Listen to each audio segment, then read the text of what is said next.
ప్రతి మీడియాకి first thanks చెప్పుకుంటున్నానండి.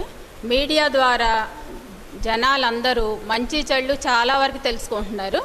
చదువుకున్న వాళ్ళు ఉన్నారు, చదువుకున్న వాళ్ళు ఉన్నారు. చదువుకున్న వాళ్ళు మంచి నాయకులు ఎవరా అనేది వెబ్సైట్ల ద్వారా అన్నీ తెలుసుకుంటున్నారు. కానీ చదువుకొని వాళ్ళకి మాత్రం నాయకులు, మంచి నాయకులు ఎవరు, చెడ్డ నాయకులు ఎవరు అంటే, చెడ్డ నాయకులు అని అంటే 100 రూపాయలు పంచి 100 కోట్లు దండుకునే రాజకీయ నాయకుల్ని వాళ్ళు మీడియా ద్వారా తెలుసుకుంటున్నారు. కానీ వాళ్ళకి ప్రతి ఒక్క మీడియా ఏం చేస్తుందంటే, చెడు చేసిన వాళ్ళని పదే పదే గంటకోసారి మీడియాల ద్వారా చెడు చేసిన వాళ్ళని చూపిస్తూనే ఉన్నారు.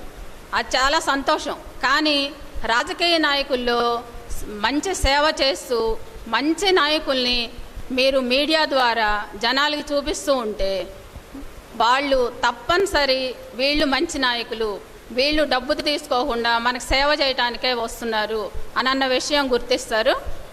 మీడియాలో మంచి చేసే వాళ్ళని చాలా తక్కువగా చూపిస్తుంది మీడియా. మీడియా చేసే ఫస్ట్ తప్పదే. చెడు చేసే వాళ్ళని చాలా ఫోకస్ చేస్తున్నారు, కానీ మంచి చేసే వాళ్ళని అస్సలు చూపించట్లేదు.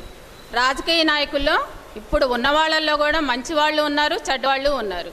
కానీ ఆ నియోజకవర్గాల్లో ఎవరెవరైతే పనులు చేస్తున్నారో వాళ్ళని ముందుకు తీసుకొచ్చి మంచి చేసే వాళ్ళని ఎక్కువగా ఫోకస్ చేస్తే వాళ్ళకి ఓట్లు వేయటానికి కూడా వాళ్ళకు కూడా తెలుస్తుంది. ముందు జనాల్ని మాత్రం బాగా ఎడ్యుకేట్ చేయాల్సిన బాధ్యత మీకు మీడియాకే ఉంది.